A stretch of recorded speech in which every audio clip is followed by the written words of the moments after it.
Admiral Vex 729 adjusted his mandibles nervously as he stared at the tactical display. 27 standard cycles. That's how long it had been since the Galactic Council delivered their ultimatum to the humans, and not a single peep from that backward little blue marble they called Earth. Still nothing, Admiral.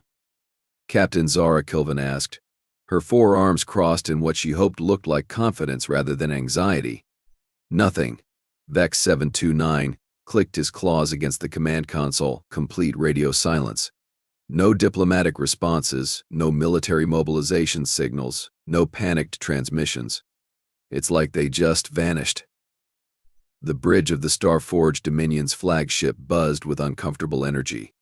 12 different species represented here, all part of the mighty coalition that had just declared war on humanity. Well, technically they'd given them an ultimatum first. Standard galactic protocol demanded at least 30 cycles for a proper response. But humans, apparently they couldn't be bothered with basic courtesy.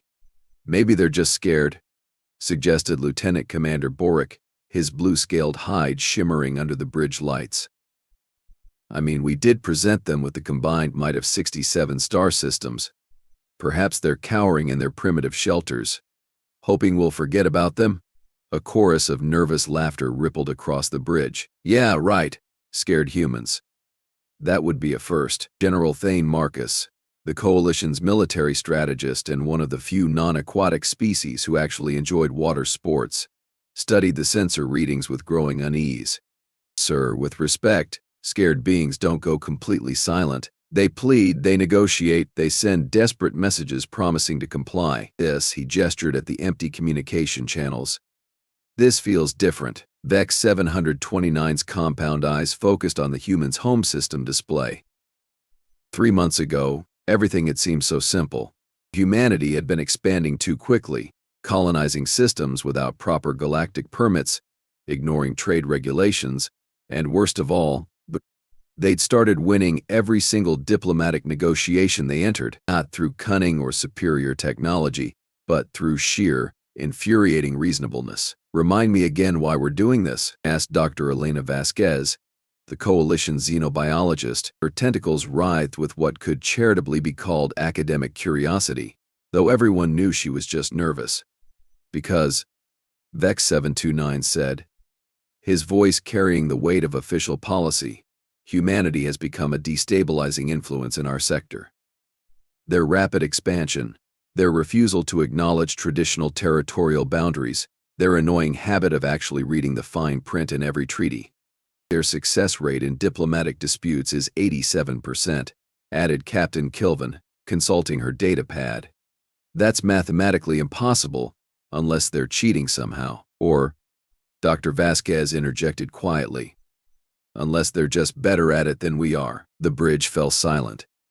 Nobody wanted to consider that possibility. Contact from the Hegemony Fleet, announced Communications Officer Rex Dalton, his cybernetic implants flickering as data streamed through his neural interface. Admiral Corton wants to know if we've received any response from the humans. Tell him the same thing I told the Syndicate, the Republic, and the Trade Federation. Vex 729 replied wearily. Nothing. Absolute silence. The truth was starting to settle in like a cold nebula. 67 star systems, the largest military coalition in recorded galactic history, had jointly issued an ultimatum to one small system containing a single inhabited planet: surrender unconditionally, submit to galactic oversight, accept permanent restrictions on expansion, or face total war. And Earth's response? Complete and utter silence. Sir. Rex Dalton's voice cracked slightly.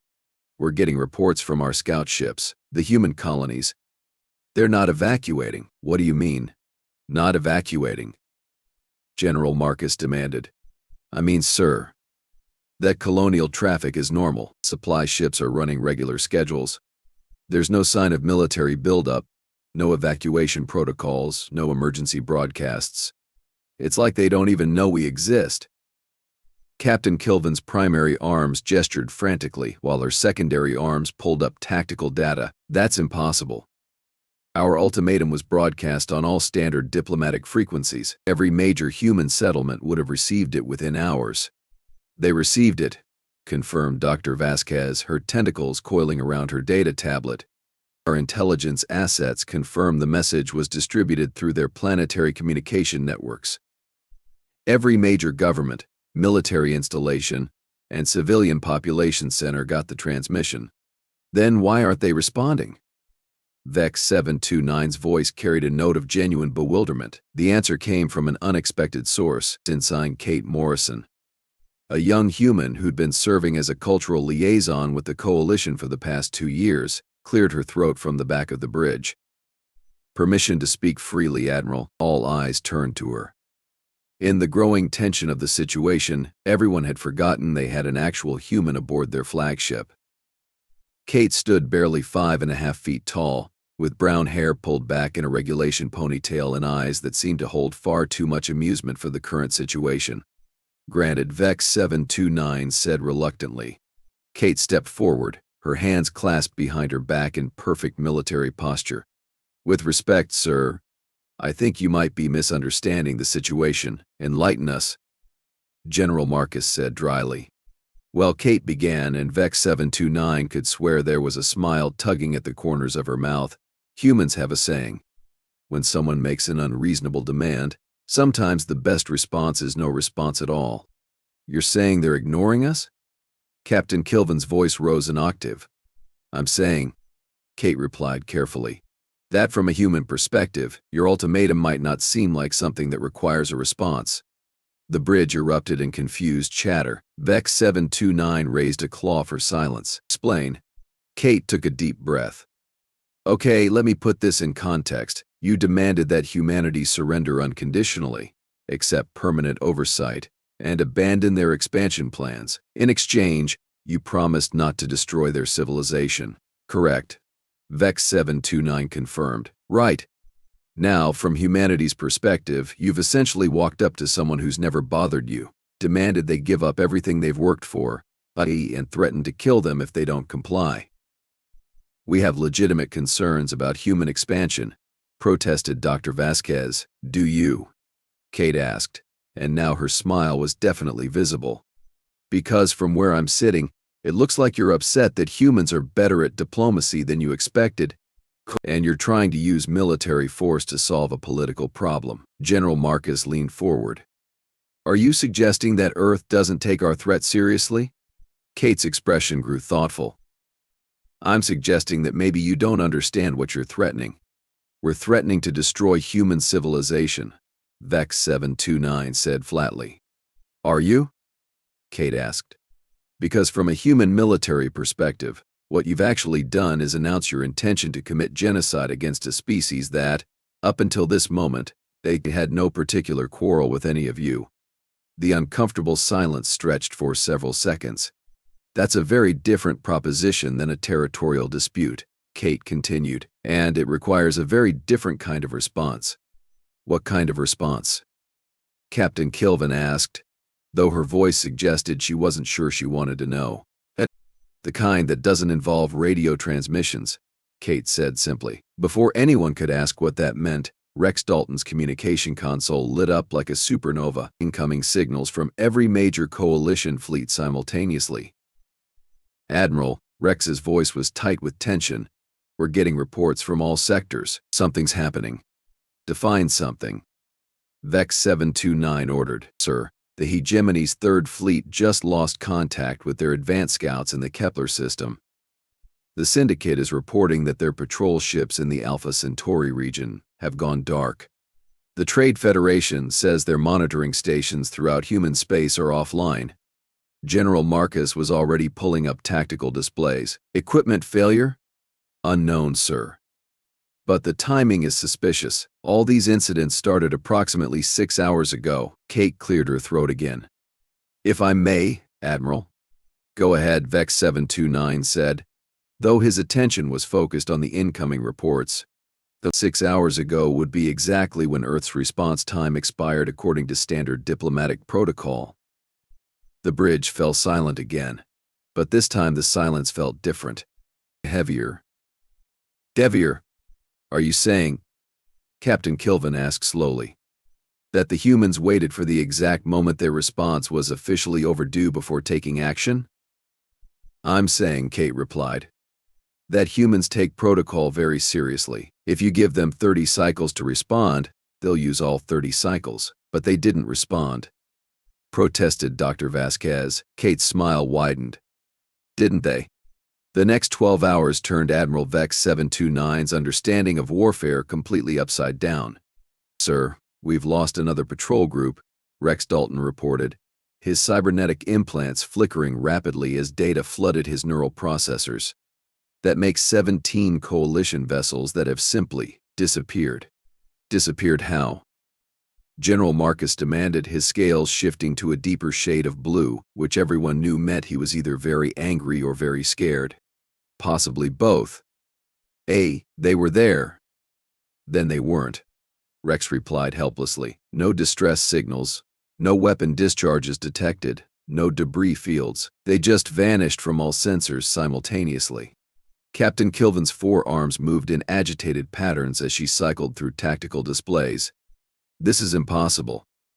You can't make a starship disappear without leaving some kind of trace. Tell that to the Hegemony's Battle Group 7. Dr. Vasquez muttered, her tentacles coiled tightly around her datapad.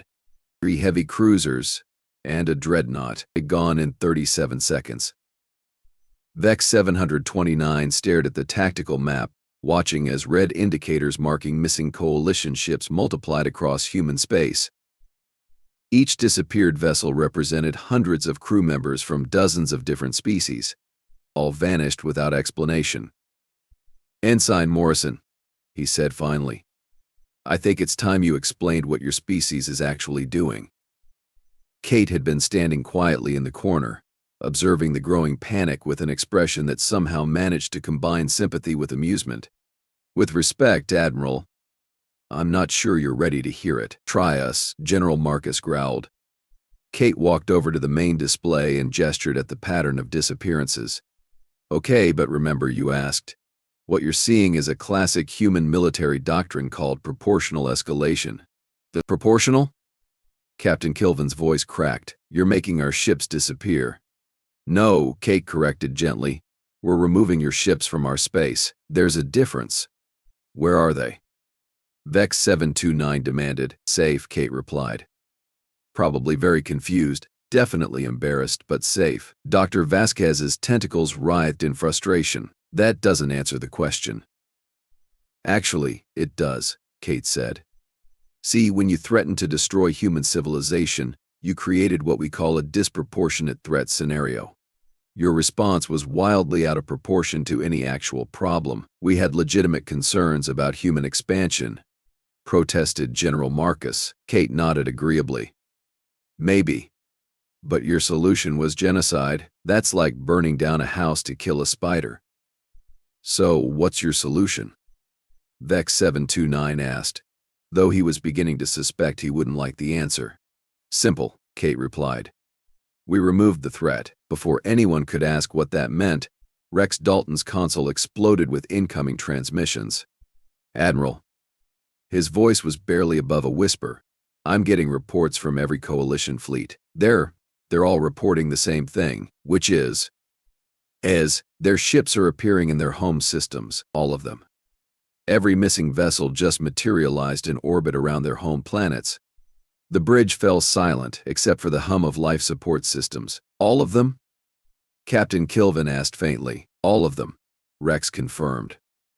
The Hegemony's Battle Group 7 is currently in orbit around Hegemony Prime. The Syndicate's patrol ships are floating above Syndicate Central. Every single missing coalition vessel has been returned. General Marcus was studying his tactical display with the expression of someone trying to solve an impossible puzzle. How did they move our ships faster than light without our sensors detecting the jump signatures? They didn't move them faster than light, Kate said helpfully. Then how? They moved them through space that isn't space. The alien officers exchanged confused glances. I'm sorry, Dr. Vasquez said carefully. Could you repeat that? Kate sighed and pulled up a holographic display. Okay, basic human physics lesson. You all think of space as this big empty area between stars, right? Points A and B separated by distance, and you travel from one to the other. Nods all around. Humans discovered something interesting about 40 cycles ago. Space isn't actually empty, and distance isn't actually fixed. Under certain conditions, you can fold space so that point A and point B occupy the same location temporarily. That's impossible, General Marcus said flatly. Is it? Kate asked. Because your ships are proof that it works. Vex 729 felt something cold settling in his stomach. Are you telling us that humans can teleport starships?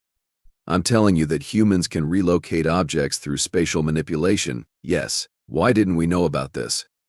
Captain Kilvin demanded. Kate's expression grew genuinely sympathetic. Because you never asked nicely. All your intelligence gathering focused on military capabilities and territorial expansion. Nobody bothered to inquire about theoretical physics research. This is a military capability, protested Dr. Vasquez. Only if you use it for military purposes, Kate replied. Mostly we use it for cargo transport and emergency rescue operations. Rex Dalton was frantically working his console. Admiral, I'm getting a transmission from Earth. It's being broadcast on all diplomatic frequencies. Finally, Vex 729 muttered, put it through. Bro. The main display flickered, and suddenly they were looking at a middle-aged human woman sitting behind what appeared to be a simple wooden desk. She had graying hair, kind eyes, and the sort of expression that suggested she dealt with difficult children on a regular basis. Greetings, she said, her voice carrying clearly across the bridge. I'm Director Susan Walsh, Earth's current speaker for external affairs. I'm addressing this message to the leadership of the coalition forces currently positioned around human space. Vex 729 leaned forward. Finally, a response to our ultimatum. First, Director Walsh continued. I want to assure you that your personnel are safe and unharmed. All coalition vessels that entered human territory without permission have been relocated to their respective home systems. Your crews should find their ships fully functional and supplied with enough provisions for the return journey. How generous, Captain Kilvin muttered sarcastically. Second, Walsh's tone became more serious. I need to address the ultimatum delivered 27 cycles ago. Here it comes. Vex 729 thought. The surrender. After careful consideration by all relevant human authorities, we've decided to decline your offer. The bridge erupted in confused chatter. Decline? General Marcus sputtered. It wasn't an offer, it was an ultimatum. Director Walsh continued as if she could hear him. We understand that some coalition members have concerns about human expansion and diplomatic practices. We're happy to discuss these concerns through proper diplomatic channels. However, we cannot accept demands that essentially require us to surrender our sovereignty and cease existing as an independent civilization. She's refusing, Dr. Vasquez whispered. They're actually refusing. Furthermore, Walsh said, and now her voice carried an edge that made the bridge feel several degrees colder, we need to address the nature of your ultimatum itself. Vex 729 found himself leaning forward despite himself. Threatening genocide against an entire species is not diplomacy, it's not even warfare. It's simply mass murder, and humanity has a very simple policy regarding those who threaten mass murder. The pause stretched long enough that several bridge officers began shifting uncomfortably. We stopped them, Walsh said simply. The transmission ended. Kate cleared her throat in the silence that followed. So, that's humanity's official response to your ultimatum. They can't be serious, Captain Kilvin said weakly. We have 67 star systems. They have one. Actually, Kate said thoughtfully, that's not quite accurate anymore. What do you mean? Vex 729 demanded. Well, while you were all focused on your ships disappearing, human diplomatic teams have been having some very interesting conversations with various coalition member governments. Rex Dalton's console lit up again. Admiral, I'm getting reports from across coalition space. Multiple member systems are withdrawing from the coalition. How many? General Marcus asked, though his voice suggested he didn't want to know. 37 so far, sir. They're citing philosophical differences regarding appropriate diplomatic responses and concerns about leadership decisions that could result in galactic war. VEX 729 stared at the tactical display as red indicators began disappearing. Not ships this time, but entire star systems pulling out of the coalition. "They're abandoning us," he said numbly. "Can you blame them?" Kate asked gently. "You essentially asked them to participate in genocide because humans are too good at reading contracts. We had legitimate strategic concerns," protested Dr. Vasquez. "Did you?" Kate pulled up another holographic display. "Because according to this analysis, human expansion has actually improved trade relationships, reduced territorial conflicts, and increased overall stability in every region where humans have established colonies." The data was undeniable. Human colonies consistently showed higher economic growth, better interspecies relationships, and lower crime rates than comparable coalition settlements.